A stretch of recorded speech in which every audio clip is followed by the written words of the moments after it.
Assalamualaikum. Good morning, dear all students. Chapter 9 Algebraic Expression and Identities. तो first इसमें तो हमें ये समझना होगा कि व्हाट आर एक्सप्रेशन। अभी तक हमने नंबर्स को ही मल्टीप्लिकेशन और डिवाइड करना देखा है, और इससे प्रीवियस क्लास में हमें अननोन नंबर के बारे में देखा था कि अननोन नंबर कैसे फाइंड करते हैं एक्स वाई जेड के फॉर्म में। यानी सिंपल इक्वेशन, आपको 7 क्लास में एक लेसन आया होगा इक्वेशन वाला, जिसमें आपको एक्स वाई की वैल्यू लानी होती थी। तो वहाँ पर वो एक्स वाई क्या होता है, अननोन नंबर होता था, उनकी वैल्यू हमें फाइंड करनी होती थी। अब एक्चुअल में ये जो एल्जेब्रिक एक्सप्रेशन है वो है क्या? The combination of constant and variables and connected by the sign of fundamental operation of addition, subtraction, multiplication and division is called an algebraic expression. एक क्या हो, एक फंडामेंटल ऑपरेशन यानी कि addition, subtraction, multiplication and division. अब जो constant और variable हो, यानी जो एक्स वाई जेड वाले नंबर हो, वो एडिशन, सब्ट्रैक्शन, मल्टीप्लिकेशन और डिवीजन के फॉर्म में हो तो उसे हम एल्जेब्रिक एक्सप्रेशन कहते हैं। यानी जिसे कंप्लीट नंबर के साथ कांस्टेंट नंबर और वेरिएबल नंबर आए हो, जैसे 2x, 3x, etc, तो उसे हम कहते हैं एल्जेब्रिक एक्सप्रेशन। जिसे मैं आपको एग्जांपल बताऊं, डेफिनेशन हमारे समझ में नहीं आई होगी कि जैसे 4x + 3y = +2 = 9। यहाँ पर हम देखें तो यहाँ पे x, y और ये कांस्टेंट नंबर आए हुए हैं। यानी अब हमें अगर नंबर के साथ x, y, z भी आ जाए और वहाँ पर plus, addition, etc fundamental operation हो तो उसे हम एल्जेब्रिक एक्सप्रेशन कहते हैं। तो इसी को हम क्या कहते हैं, एल्जेब्रिक एक्सप्रेशन, जिसमें x, y, z भी अवेलेबल हो। चलिए, ये तो बात रही थी एल्जेब्रिक एक्सप्रेशन की। अब देख लेते हैं in the expression 3m + 1 we find a variable और unknown and 2 constant 3 and 1 which are connected by plus, minus and sign. Such an expression is called algebraic expression. देखिए यहाँ पे 3m + 1 क्या है, 3m + 1 किस तरह से प्लस माइनस से एक दूसरे के साथ कनेक्ट हुए हैं, जिसमें वेरिएबल नंबर और कांस्टेंट नंबर भी है, तो क्या है वो एल्जेब्रिक एक्सप्रेशन। अब हमें ये पता होना चाहिए कि जैसे 3m + 1, यहाँ पर ये m क्या होता है, ये 3 क्या होता है, और ये जो 1 अकेला आता है वो क्या होता है। यहाँ पर जो m होता है उसे कहते हैं वेरिएबल। यहाँ पे जो ये m होता है उसे कहते हैं वेरिएबल, और उसके साथ जो नंबर मल्टीप्लाई में होता है यानी बाजू में होता है उसे कहते हैं कोएफिशिएंट। उसे कहते हैं क्या, कोएफिशिएंट। और इस नंबर, जो नंबर अकेला होता है, यानी अब देखिए ये नंबर पूरा कंप्लीट है, एक है, उसके साथ कोई नंबर है नहीं, तो उसे कहते हैं कांस्टेंट। तो ये चीज़ हमें याद रखनी है। जो अननोन नंबर रहेगा इंग्लिश अल्फ़ाबेट में उसे क्या कहेंगे, वेरिएबल, और 3 क्या है हमारा कोएफिशिएंट। जो वेरिएबल के साथ मल्टीप्लाई में रहेगा वो कोएफिशिएंट, जो अकेला रहेगा वो क्या रहेगा, यानी कंप्लीट नंबर जिसकी एक फिक्स वैल्यू होगी वो। चलिए, तो ये बात हो गई हमारे कांस्टेंट, वेरिएबल, ये चीज़ हमने देख लिया। अब हम देखते हैं term of an algebraic expression. चलिए, अब टर्म क्या होता है, term, factor and coefficient. Term, factor and coefficient. Coefficient तो हमने देख लिए, जो वेरिएबल के साथ मल्टीप्लाई में होगा टर्म।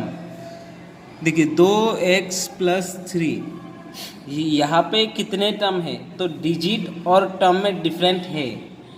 जैसे में 2, 5, 3, 4 पूछो इसमें कितने डिजिट है, तो कितने डिजिट है, 1, 2, 3, 4। अगर बात टर्म की आती है तो ये एक ही टर्म है। क्यों एक टर्म? क्योंकि मल्टीप्लाई में कितने भी नंबर हो वो हमेशा एक टर्म होता है, प्लस और माइनस होगा तो ही टर्म बनेंगे। तो ये एक टर्म और ये दूसरा टर्म, यानी इसमें कितने टर्म अवेलेबल है? 2 टर्म। टर्म कब बनेंगे? जब प्लस और माइनस हो तो ये रही बात टर्म की।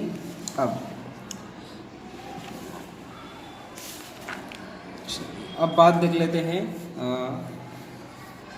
लाइक और अनलाइक टर्म। लाइक और अनलाइक टर्म यानी क्या? जैसे अगर आपको कुछ क्वेश्चन दिया जाए 4x plus 6x plus 9x, जिसमें वेरिएबल सेम हो, नंबर इस पर मैटर नहीं करता है, जिसमें वेरिएबल सेम हो तो उसे हम कहते हैं लाइक टर्म। में किताबी लैंग्वेज नहीं, जो एकदम बेसिक चीज़ें वो हमें याद रखनी है कि क्या होता है, क्या होता है, कौन सी चीज़ें क्या होती है, एक कॉन्सेप्ट हमारे माइंड में होना चाहिए। अनलाइक टर्म भी तो आप ही बता सकते हो, एकदम इजी है। अनलाइक टर्म क्या हो जाएगा?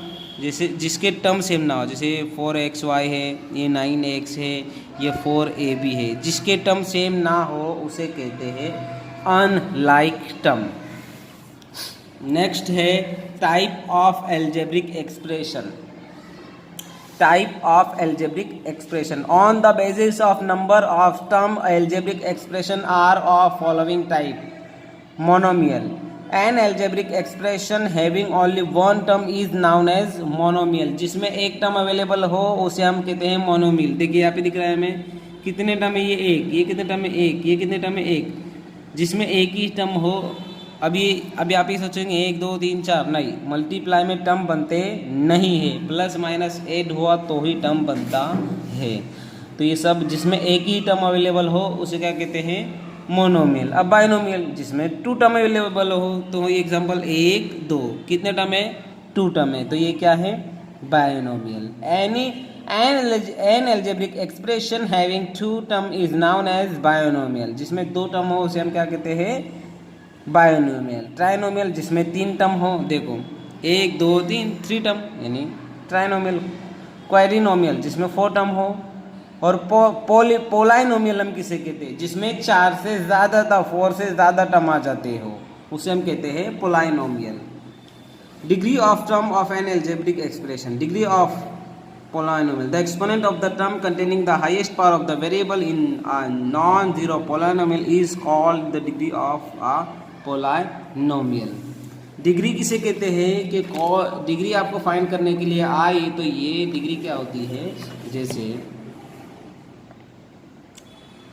4x² + 2, इसमें पूछा कि कितनी पावर है, तो कितनी पावर है हम बता सकते हैं 2। तो पावर को ही यहाँ पर डिग्री यूज़ किया गया है, डिग्री के लिए word.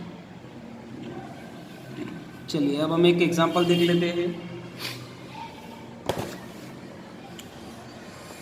Add 7x + 5yz - 3zx, 4yz + 9zx - 4y - 3x z + 5x - 2xy। अब हमें इसे ऐड करना है।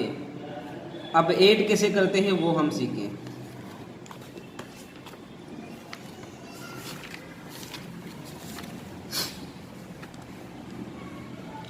Seven x + 5yz - 3zx plus, क्यों ये कोमा की प्लेस पर क्यों आ जाएगा? प्लस, क्योंकि उसने प्लस के लिए कहा है। 4yz + 9zx - 4y + 5x - 3xz - 2xy। अब हमें क्या करना है? जो सेम नंबर दिखता है उसे एक साइड पर ले लेना है।